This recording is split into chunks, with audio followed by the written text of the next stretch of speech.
Having outgrown this 100-seat room, we hoped we would be in a bigger church building at this point in time, but here we are a year and a half later from our last tech tour, and these are the tech upgrades we've made in the meantime.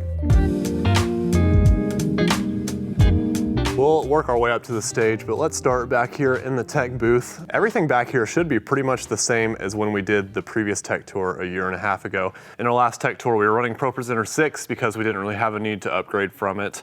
And then I decided that I wanted to be able to run cues from our backing tracks.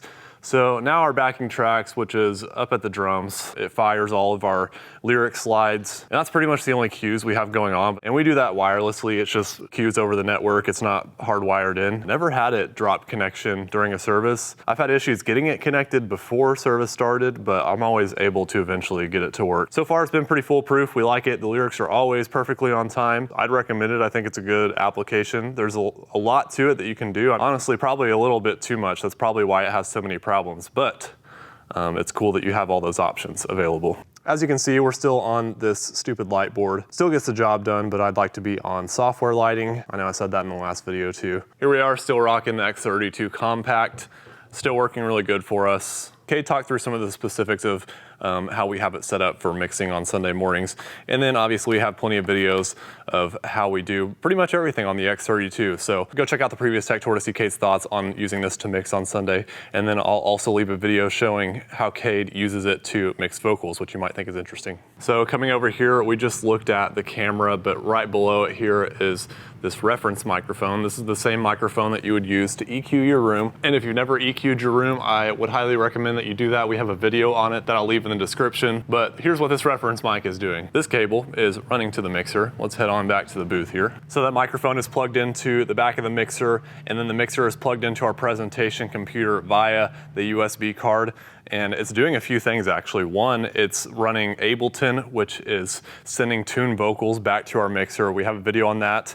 And then it's also recording multi-tracks in Ableton for virtual playbacks. So you can come do virtual sound checks and stuff like that. And then in regards to the reference microphone, it's doing one really cool thing with this application called Open Sound Meter Metal. That's quite the name. And we have an RTA for the room. So this reference microphone is showing any discrepancies in the room compared to what the mixer might be seeing from its direct input. So now we have a constant measurement of the frequencies in the room, as well as SPL. I don't know why it replicates it 3 times up there. I think it's because you can put 3 different measurements up there, but we just have the same one running. I think it's running SPL-A. It's on slow, and you can see currently with me talking in the ambience of the room, there's between 40 to 55 decibels of sound going on. If we're mixing during rehearsal, we can see if there's any frequencies sticking out in the room. And it helps you find frequencies as well that maybe you're hearing something that's not super pleasant to the ear. You can come over here, see a visual of what's going on, and maybe find like, oh, maybe this frequency is what I'm hearing, and then try to find that frequency somewhere and cut it down. It gives you a good visual for what you're looking for. And then obviously we're able to have a little more consistency with the levels in the room from week to week when we can actually see what they are. So typically we're running from 85 to 90 decibels. It gets a little bit over 90 if there's something really hot that happens, like the drummer hits the cymbals a little too loud. It's gonna go over 90, but I would say when I was mixing last Sunday, I was averaging 88 decibels. 85 to 90 is just what we have felt is full and also comfortable in this room. Getting over 90 definitely pushes it in this room sometimes and gets a little bit harsh. So we just try to keep it in that area. I think that's it at the sound booth. Talked about that in the previous video, but we have a confidence monitor up there. We talked about those sound panels in the back of the room in the previous video. To the eye, you're gonna notice one big change from the last tech tour. And I did a separate video on this because I updated this right after we shot that video. But these curtain lights, as you can see, if you go watch the previous tech tour, those weren't there. So now we have some wash lights on the curtain to just add a little more visual interest to the stage. I'll put up a before and after, but it really didn't look the greatest without anything there before. It kind of looked like a black hole. So now it's a lot more interesting on camera and also in the room. One thing that I would have liked to do is add some shooting down to kind of fill in the top darkness there. Initially, I wanted that kind of ombre look where it's bright at the bottom and kind of fades out as it gets towards the top. And that isn't near as dark in person. It definitely looks more dark on camera, but might have been a nice thing to add. As you can see, we're still rocking the Worship Productions LED wall. Only on this camera is that flickering happening because of the frame rate that I'm using right now. On our live stream camera and in person, obviously that's not happening when you use the proper frame rate. Haven't had any modules go out, any more pixels go out, so it's still going strong. I think we've had it for, I'll put it up on the screen. I can't remember exactly how long, but it's still super awesome. Super affordable LED walls. They don't mark them up. They're trying to make them more affordable for churches. So if you want to check out Worship Productions, I'll leave a link in the description. All right, I had to turn my little light on here. Hopefully you can see it okay. It's a little dark in this corner. But we have this new tool chest, which is from Harbor Freight. It's a US General brand. I know a lot of people have mixed opinions about Harbor Freight things. It was incredibly affordable comparative to other brands like Home Depot's or Lowe's. You might not be able to tell on camera, but it's a pretty large chest. It was about $600, which I think is totally worth it. It has some really cool features. So what we use it for, pop this up. We even have this little magnetic light on here. I'm gonna turn it off because it doesn't look that great on camera. So we store our wireless microphones in here. This is just a little tool mat. Sorry for the overexposed skin. We have some power strips in here with cables that run down into the chest and behind it to the cable manage really nicely. Another power strip over here. That's our battery chargers for the microphones. We got some walkie-talkies here for the security team. And that's about all in here. And we'll talk about these microphones here in a second because that's another upgrade since our last tech tour. But let's just go ahead and show you down here. So what's really nice is these, I don't know if I'll be able to show you, but they have these little tabs down here that you have to slide to the left to open the drawer. So they're child-proof, which is really nice. In here is our musician's cabinet. And I just realized I didn't put my capsule back in its case. I had a hard time finding a way to store our capsules safely. And then I came across some lens cases. These are just soft lens cases, but they work really great for storing capsules. Obviously mine's not in there at the moment. I'll put that back in here in a second. There's my in-ear case. I have some all clear custom molds. Most of us are just on MEE audio in-ears. We use the like $50 ones. I think they're just one driver. Beth is testing out the 4-driver MEEs to see if they're worth the extra money. The jury's still out on that. I'm gonna have to sit down and talk to her about her thoughts on that. I had to turn the light off so you can see, but we got some cough drops, just some ibuprofen, some breath mint, you know, just some things that are nice to have for your musicians on hand. So always keep those stocked up. And then, you know, just various odds and ends down here. Got like a cable, a USB drawer, got some direct boxes in there. So pretty much just all stage backstock extras, extra cables, all that good stuff we keep in this cabinet because we don't have any stage storage anywhere else. So there's some broken P16s with broken headphone jacks I gotta get fixed. Let's see here, what else we got? That's tools. This drawer could probably be organized a little bit better. And then that's our power drawer. So extension cables, batteries, all that good stuff. If you're curious about these drawer organizers or these bamboo ones right here, I'll leave that linked down in the description so you can check that out. Super great way to organize these drawers. I don't know if anybody's curious what kind of cables we use, but we use the Proco cables from Sweetwater. They're super awesome. I believe they have a lifetime warranty. I don't think we've had one crap out on us yet, so I think we've been using them for a little over a year. We have their XLR cables too, but they're super awesome. Great quality, pretty affordable. They're not super expensive, but they're also not cheap. Get what you pay for. So we have those linked on our gear list as well. One thing to talk about is our P16 headphone extension cables. We don't use wireless in-ears for anybody because our stage is small. Nobody's moving enough to warrant having a whole wireless system for our in-ears, so everybody has extension cables. And I recently started upgrading to these Proco cables. I've only had these for a few months, but I kept having problems with these HOSA cables crapping out. Oh my gosh, I feel like I have to replace these all the time. And then I found those Proco cables, and I think they're gonna last a lot longer. They cost twice as much, so I would hope they would. Once I've had those for a little bit longer as well, I'll let you know how that goes. But what I'm doing is when these go out, I just replace it with one of those Proco cables, throw this away. So we still got some of these around until they go out on us, and they eventually will, because they always do. So don't recommend HOSA cables. So directly above this chest in our corner, we have the wireless mic antenna. So this is an RF venue antenna, and I shot a whole video reviewing the antenna antenna and our new microphone. So I'll leave that linked in the description as well. Go check that out if you want more information on this stuff. So all of our handhelds work flawlessly. We never have any issues with interference. This used to be behind the curtain, kind of underneath the LED wall, but just to get a little more direct line of sight without having to go through so many obstacles, we put it there. So it's pointing right at the front of the stage where everybody is standing.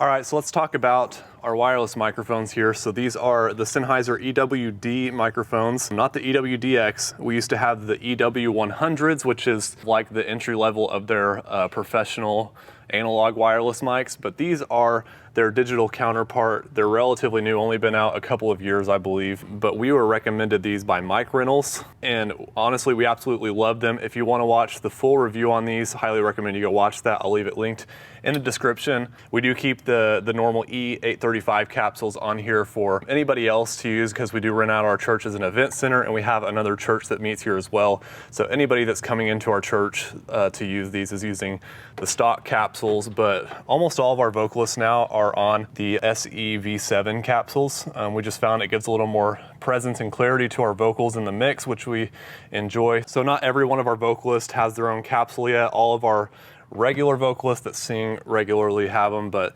those that don't sing super regularly don't have a capsule yet, but I am gonna upgrade everybody to their own capsule at some point. I will say one thing that is a bummer about these is that you have to take the battery out every time you want to charge it. You have to upgrade to the next level of microphone, which doesn't quite double the price, but it does get more expensive. Then you're able to dock this whole thing without taking the battery out to charge it. So upgrading might be worth it just for that, but it's been fine for us. It's not a big deal to take the battery out. It's a little bit of a hassle, but not too bad. I'll go back here and show you where all of those receivers are. So this is our equipment rack back here. Might be a little hard to see with these lights flaring. So there is all of the EWD receivers. One thing worth noting when you do upgrade to the EWDX, one half rack receiver is capable of running 2 microphones. So you do cut down on your used up rack space. These are the distributors for the receivers. So those 2 distributors are sending the 2 wireless signals to our antenna over there. And that one antenna does handle both of the signals, which is really cool. You only have to have it in one location. Power conditioners for everything that's being powered on the stage. And then our Behringer S32 digital snake down there. While we're back here, let's talk about one frustrating upgrade that I've made, and that's this Tascam audio interface here. So I got this for our backing tracks because it has 8 outs. And unlike this iConnectivity audio interface here, this one doesn't have a bunch of really complicated routing that you have to do when you're trying to use it with an iPad. It just plugs directly in and starts working, and it did for the first couple times. And now the playback app doesn't like to recognize that it's being plugged in anymore, and I'm not sure if that's an issue with our iPad or playback or this audio interface, but really frustrating. It made it to where I'm not currently using it. I'd like to eventually figure that out because it's really nice to be able to break certain instruments off from the backing track app so you can send just like, let's say, electric guitar 1 to its own channel on the mixer, so on and so forth. But when that was working, it was really great and it sounded awesome. Maybe I'll do a full review if I ever figure out what the problem is and get it working, but can't really recommend it at this point. Like I said, with the backing track app, still running this really dirty iPad. It's an older one. I don't remember what the model is, but in terms of speed, it's still plenty fast enough to run the playback app. That's pretty much all it's doing. It's our playback iPad. It's like the base model that you can get for 350 bucks or whatever it is, and we got it a few years ago. I believe in the previous tech tour, we had different cymbal shields. I think we had the circular ones, but now we have these, let's see, what are they called? Smoke and Ace. As you can see by the shape of them, they kind of wrap around the cymbal a little bit more. We have one on each of the cymbals. The hi-hat one here is mostly just helping to keep it out of our MD's microphone. It gets pretty loud if you don't do that. Those definitely did help a little bit more than the round ones. I mean, a little cymbal shield's only gonna help so much, but for what they cost, they're pretty affordable, and it did help keep some of the cymbal out of our vocal microphones. So good stuff. I believe that in the previous video we had different drum mics, so we actually had these sent to us. One of the perks of making content for churches. These are Lewitt drum mics. They cost about the same as the other mics we were using. Now off the top of my head, I can't remember what brand those were, I'm blanking. But they did improve the sound a bit. I think we decided they sounded marginally better, enough that we didn't feel like swapping them out again. So we've been using these Lewitt's for quite a while now, and we're pretty happy with them. One really cool thing to note about the kick mic is that it has a condenser and a dynamic microphone in the same housing. So you have two microphones in one, capable of, picking up different frequency discrepancies. So it comes from one XLR cable. It's like a 5-pin, I think, and it comes with this cable. And then it branches out into an XLR output for each of the microphones, which is really cool. A little gimmicky. You definitely can get some cool sounds with it, but I don't know that it's worth upgrading just for that feature alone, but it is cool. Before we had a MIDI controller keyboard, like that's literally the only way you could use it. Now we have Cade's old Yamaha S90 ES. I don't know, I just got tired of having to set up a computer all the time, and we weren't really using any special patches in MainStage. We would usually just load up a normal piano sound. So now we got this really nice keyboard with really nice built-in sounds, and I don't have to set up a laptop every week. Plus you can still use it as a MIDI keyboard if you want to. Really old keyboard, but still really awesome. So this is new. It's down on the floor right now because we have prayer services 3 times a day for prayer and fasting that's going on right now. So they like to stand on the floor when they're leading those prayer services. But this is our new acrylic podium. We were using this laptop stand before because Cade preaches from a presentation that he's running on his MacBook, and it was working for him to have it sitting on that. But now he has a much nicer looking podium. I can't remember the website that that's from, but I'll put it up on the screen. We're still rocking the same PA system, same subwoofer, same mains. If you didn't watch the previous tech tour, I'll put those model numbers up on the screen right now so you can know what those are, but still sound great, still good. We've been curious what it would have sounded like to have speakers with 15-inch low drivers in them instead of 12. If we could have gotten some more beef out of the speakers and not have to push so much out of the sub. I guess we'll never know because we're definitely not gonna upgrade that at this point, but really interested to see what kind of PA we're gonna have to get for the next space. And I think that's it for all of the tech changes in our church building. I know we said it last time that we're probably gonna be in a new space before now, but we're not. But I will say that it's much more likely when I'm saying it this time that we're probably gonna be in a new church building here soon. For the past year and a half, we've definitely been pushing the limits of how many people we can fit in this room, and we've since added a second service, which we really didn't wanna do, but we realized it was probably the best option for us right now. Anyway, really excited for potential content to come from that when we are moving into a new space and outfitting it with a new PA and all that kind of stuff. We'll probably take as much of this stuff with us as we can. Obviously, any upgrades that we've made in the past year and a half, we've tried to think about whether or not we're gonna be able to use it in the new space, like the new microphone system. Obviously, we're gonna be able to take with us and utilize. Really anything that we've upgraded, we can take with us and utilize again. Let me know if you had any questions about anything that we talked about in this tech tour. Any gear that I referenced, I will leave a link to in the description. Any videos that I referenced also down there, so be sure to check those out. If you made it all the way here to the end, thank you so much for hanging out with me for this video. I hope you enjoyed it, and we'll see you next time.